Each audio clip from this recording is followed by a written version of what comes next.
ಬೀದಿ ಬದಿಯಲ್ಲಿ ನಮ್ಮ ಜೀವನವನ್ನ ಕಟ್ಟಿಕೊಳ್ತಾ ಇದ್ದೆವು. ನಮ್ಮ ಪಾಡಿಗೆ ನಾವು ವ್ಯಾಪಾರ ಮಾಡ್ತಾ ಇದ್ದೆವು. ಬೀದಿ ಬದಿ ವ್ಯಾಪಾರ ಅಂತ ಹೇಳಿದ್ರೆ ಇದೊಂದು ಏನು ಅನಧಿಕೃತ ಅಲ್ಲ. ಒಂದು ಸ್ಪಷ್ಟವಾಗಿ ತಿಳ್ಕೊಳ್ಳಿ. ಈ ಸಮಾಜ ತಿಳ್ಕೊಳ್ಳಿಕ್ಕೆ ಸಾಧ್ಯತೆ ಆಗಬೇಕು. ಸರ್ಕಾರ ನಡೆಸ್ತಕ್ಕಂಥವರು, ಇಲಾಖೆಗಳು, ಸರ್ಕಾರಿ ಸಂಸ್ಥೆಗಳು ತಿಳ್ಕೊಳ್ಳಿಕ್ಕೆ ಸಾಧ್ಯತೆ ಆಗಬೇಕು. ಏನು ಬೀದಿ ಬದಿ ವ್ಯಾಪಾರ ಅಂತಕ್ಕಂಥದ್ದು ಒಂದು ಅಧಿಕೃತವಾಗಿರ್ತಕ್ಕಂಥದ್ದು. ಅನಧಿಕೃತ ಅಂತ ನೀವು ಪರಿಗಣನೆ ಮಾಡಬೇಡಿ. ಬೀದಿ ಬದಿ ವ್ಯಾಪಾರ ಕೇವಲ ಈ ತೊಕ್ಕೋಟಿನಿಂದ ಏನು ಹಸೆಗೋಳಿವರೆಗೆ, ತೊಕ್ಕೋಟಿನಿಂದ ತರಕಾಡಿಯವರೆಗೆ ಇಲ್ಲಿ ಇರ್ತಕ್ಕಂಥದ್ದಲ್ಲ.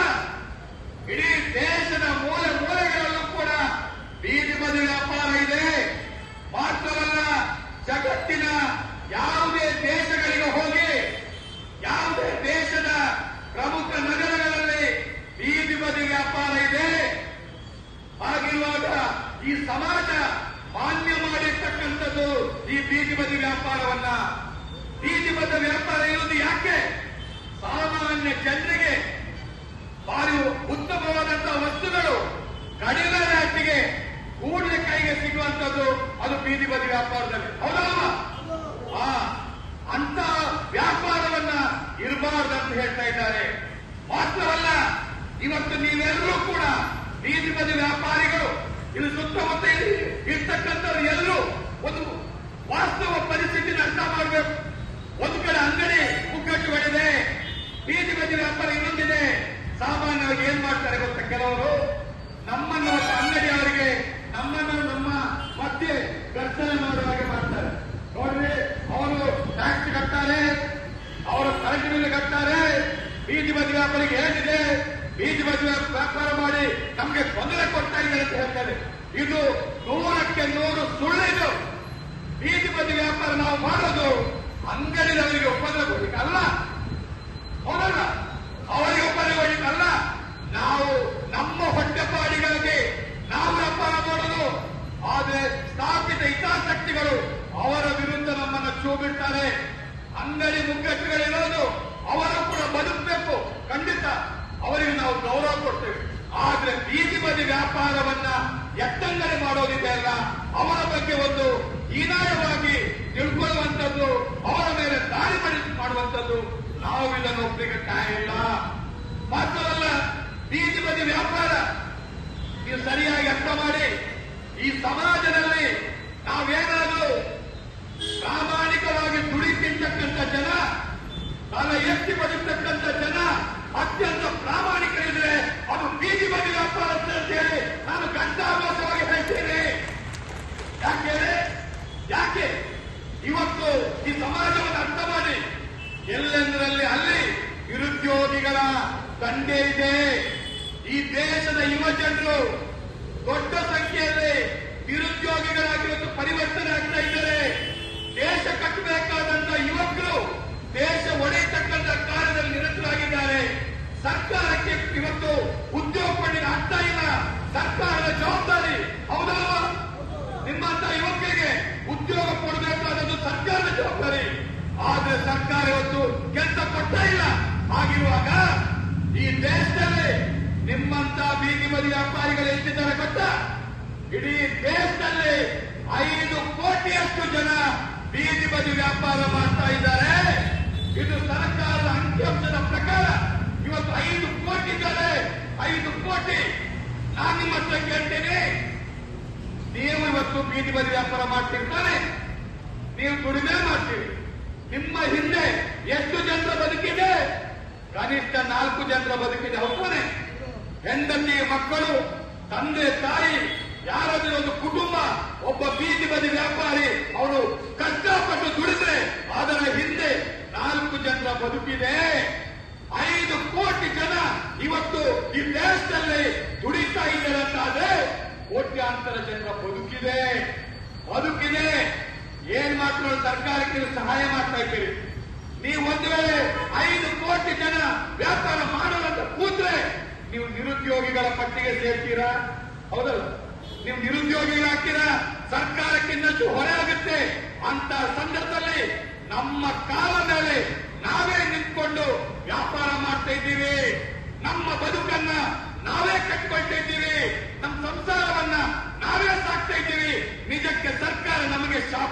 ಕೊಡಬೇಕು, ಶಾಬಾಸ್ಗಿರಿ ಕೊಡಬೇಕು.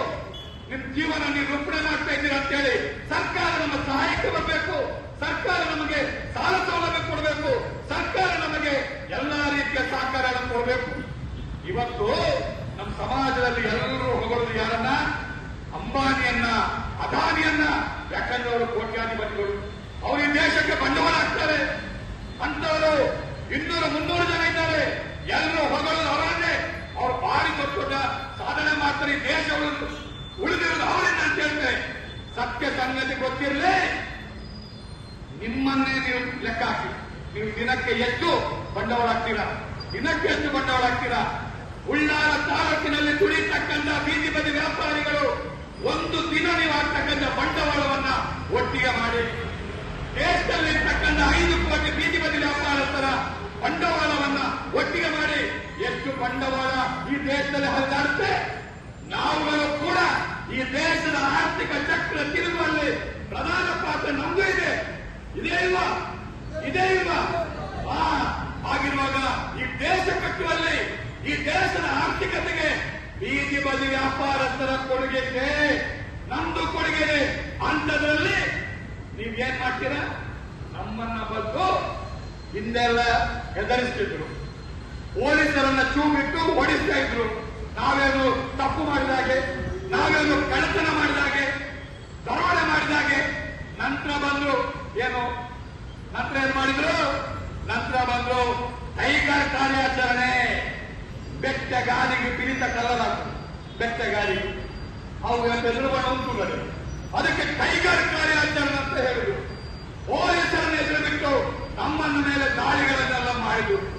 ಈಗ ಇವತ್ತು ಜಯಮಾನ ಏನ್ ಗೊತ್ತಾ? ಇವರ ಹಣಬಲ ಏನ್ ಗೊತ್ತಾ? ಬುಲ್ಡೇಸರ್ ಕೊಡ್ತು. ಬುಲ್ಡೇಸರ್ ಉತ್ತರ ಪ್ರದೇಶದಲ್ಲೂ ಬುಲ್ಡೇಸರ್, ಕರ್ನಾಟಕದ ಬೆಂಗಳೂರಿನಲ್ಲೂ ಕೂಡ ಬುಲ್ಡೇಸರ್. ಪಾಪ ಬಡಪ್ಪ ಬೀದಿ ಬದಿ ವ್ಯಾಪಾರಗಳು ಅವರ ಮೇಲೆ ಬುಲ್ಡೇಸರ್ ಮಾಡ್ತಕ್ಕಂಥ, ಬುಲ್ಡೇಸರ್ ದಾಳಿ ನಡೆಸ್ತಕ್ಕಂಥ ಇವರು ಮನುಷ್ಯರ ರಕ್ಕಸರಂತ ನಾವು ಕೇಳಬೇಕಾಗುತ್ತೆ. ನಾವು ಕೇಳಬೇಕಾಗುತ್ತೆ. ನೀವು ಯಾರ ಮೇಲೆ ದಾಳಿ ಮಾಡಿ?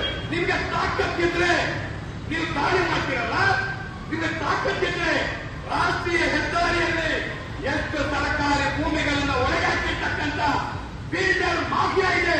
ತಾಕತ್ತಿದ್ರೆ ಆ ಬಿಲ್ಡರ್ ಮಾಫಿಯಾಕ್ಕೆ ಲಗ್ಗೆ ಮಾಡಿ ಅವರ ಬಿಲ್ಡಿಂಗ್ಗಳನ್ನು ಒಡೆದಾಕಿ ಅವರ ಮೇಲೆ ಬುಲ್ಡೇಸರ್ ದಾಳಿ ಮಾಡಿ ಏನು ಬಿಸಿಲಿಕ್ಕಾಗಲ್ಲ ನಿಮ್ಗೆ. ಅವರು ಪಾಪ ಬಡಪ್ಪ ಬೀದಿ ಬದಿ ವ್ಯಾಪಾರಸ್ಥರು, ಅವರು ನಿರಾಯುಧರು, ಅವರಲ್ಲಿ ಏನು ಅಸ್ತ್ರಗಳಿಲ್ಲ. ಅವರ ಮೇಲೆ ನಿಮ್ಮ ಏನು ಭಾಳ ದೊಡ್ಡ ರೀತಿಯಾದಂತಹ ತತ್ವಗಳನ್ನೆಲ್ಲ ನೀವು ತೋರಿಸ್ತಾ ಇದ್ದೀರಿ. ಆಗಿರುವಾಗ ನೀವೇನ್ ತಿಳ್ಕೊಂಡಿರಿ? ರಾಷ್ಟ್ರೀಯ ಹೆದ್ದಾರಿ ಪ್ರಾಧಿಕಾರ ಆಗಲಿ, PWD ಇಲಾಖೆ ಆಗಲಿ, ನೀವೇನ್ ತಿಳ್ಕೊಂಡಿದ್ದೀರಾ? ಬೀದಿ ಬದಿ ವ್ಯಾಪಾರಸ್ಥರಿಗೆ ಯಾರು ಕೇಳೋರಿಲ್ವಾ? ಬೀದಿ ಬದಿ ವ್ಯಾಪಾರಸ್ಥರಿಗೆ ಅವರಿಗೆ ಕಾನೂನುಗಳಿಲ್ವಾ? ಗೊತ್ತಿರಲಿ, ಬೀದಿ ಬದಿ ವ್ಯಾಪಾರಸ್ಥರಿಗೆ ಕೂಡ ಕಾನೂನಿದೆ, ನಮಗೂ ಒಂದು ಕಾನೂನಿದೆ. ಏನು? ನೀವು ಮಾಡಬೇಕಾದಂತಹ ಕೆಲಸಗಳನ್ನ ಬದಿಗಿಟ್ಟು ನಮ್ಮ ಮೇಲೆ ದಾಳಿ ಮಾಡ್ತಾ ಇದ್ದೀರಾ. ನೀವೇನ್ ಮಾಡಬೇಕಿತ್ತು? ಸ್ಥಳೀಯ ಆಡಳಿತ ಇಲ್ಲಿ ಯಾವುದೆಲ್ಲ ಬರುತ್ತೆ? ಗ್ರಾಮ ಪಂಚಾಯತ್ ಇದೆ, ಸೋಮೇಶ್ವರ ಪುರಸಭೆ ಇದೆ, ಉಳ್ಳಾಲ ನಗರಸಭೆ ಇದೆ, ಕೋಟೆಕಾರ್ ಪಟ್ಟಣ ಪಂಚಾಯತ್ ಇದೆ. ಹೌದಲ್ಲ? ಅವ್ರದ್ದೇನ್ ಕೆಲಸ? ಹಣ ಮಾಡೋದೇನ? ಹಣ ಮಾಡೋದು ಮಾತ್ರ ಇವತ್ತೇನ್ ಕೆಲಸ? ಬಡಪ್ಪ ಈ ಬೀದಿ ಬದಿ ವ್ಯಾಪಾರಸ್ಥರ ಸರ್ವೆ ಮಾಡಬೇಕಿತ್ತು.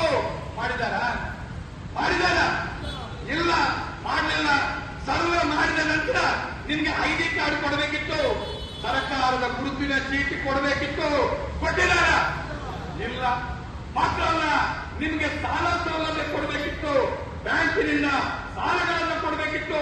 ಕೊಟ್ಟಿದಾರ? ಇಲ್ಲ. ನೋಡಿ, ಇದು ಸರ್ಕಾರಿ ಬದ್ಧವಾಗಿರ್ತಕ್ಕಂಥ ಸಿಗ್ಬೇಕಾಗಿರುವಂಥದ್ದು, ಅದನ್ನೇ ಕೊಡಲಿಲ್ಲ. ಪರ್ಯಾಯ ವ್ಯವಸ್ಥೆ ಮಾಡಬೇಕಿತ್ತು. ನೋಡಿ, ಇಲ್ಲಿಯೂ ಕೂಡ ಒಂದು ಬೋರ್ಡ್ ಇದೆ, ಅಲ್ಲಿ ಕೂಡ ಇಲ್ಲಿ ವ್ಯಾಪಾರ ಮಾಡ್ಲಿಕ್ಕಿಲ್ಲ ಅಂತ. ಓಕೆ, ಮಾಡಲ್ಲ. ನಮ್ಗೆ ಜಾಗ ತೋರಿಸಿ ಎಲ್ಲಿ ಅಂತ ಹೇಳಿ ನಿಮ್ ಜವಾಬ್ದಾರಿ ಅದು. ನೀವು ಅದನ್ನ ಮಾಡಲಿಲ್ಲ. PWD ಇಲಾಖೆ ಆಗಲಿ, ರಾಷ್ಟ್ರೀಯ ಹೆದ್ದಾರಿ ಆಗಲಿ, ಮೊದಲು ಈ ಭಾಗದಲ್ಲಿ ಇರ್ತಕ್ಕಂಥ ಬೀದಿ ಬದಿ ವ್ಯಾಪಾರಸ್ಥರಿಗೆ ಪರ್ಯಾಯ ವ್ಯವಸ್ಥೆ ಮಾಡಿ ಅಂತೇಳಿ ನೀವು ತಾಕೀತು ಮಾಡಬೇಕಾಗಿರುವಂತದ್ದು ಸ್ಥಳೀಯ ಆಡಳಿತಕ್ಕೆ. ಮಾಡಲಿಲ್ಲ. ಇವರು ಮಾಡಲಿಲ್ಲ, ಅವ್ರಿಗೆ ಲೆಟರ್ ಕಳಿಸಿಲ್ಲ, ಏನು ಮಾಡಲಿಲ್ಲ. ಅವರಿಗೆ ಒಂದು ಏಕಾಏಕಿಯಾಗಿ ದಾಳಿ ನಡೆಸಿದ್ರು, ಎಬ್ಬಿಸಿದ್ರು. ಎಲ್ಲಿ ಹೋಗ್ಬೇಕು? ಆಯ್ತು, ಅಲ್ಲಿ ಎಬ್ಬಿಸಿದ್ದೀರಿ ನೀವು, ನಾವೆಲ್ಲಿ ಹೋಗ್ಬೇಕು? ಏನ್ ಮಾಡಬೇಕು? ಆಗಿರುವಾಗ ನೋಡಿ, ನಾವಿವತ್ತು ಬೀದಿಗೆ ಬಂದಿದ್ದೇವೆ. ಬೀದಿ ಬಂದ ವ್ಯಾಪಾರಿಗಳ ಬದುಕನ್ನ ಬೀದಿ ಪಾಲು ಮಾಡಿದ್ದೀರಿ. ಬಡವರ ಶಾಪ ನಿಮ್ಗೆ ತಟ್ಟದೆ ಹೋಗಲ್ಲ, ಬಡವರ ಕಣ್ಣೀರು ನಿಮ್ಗೆ ತಟ್ಟದೆ ಹೋಗಲ್ಲ. ಇದಕ್ಕೆ ಭಾರಿ ದೊಡ್ಡ ಒಂದು ಸಾಕ್ಷಿ ಸಮೇತ ಉದಾಹರಣೆ ನಮ್ಮ ಮಂಗಳೂರಿನಲ್ಲಿ ನಡೆದಿದೆ. 15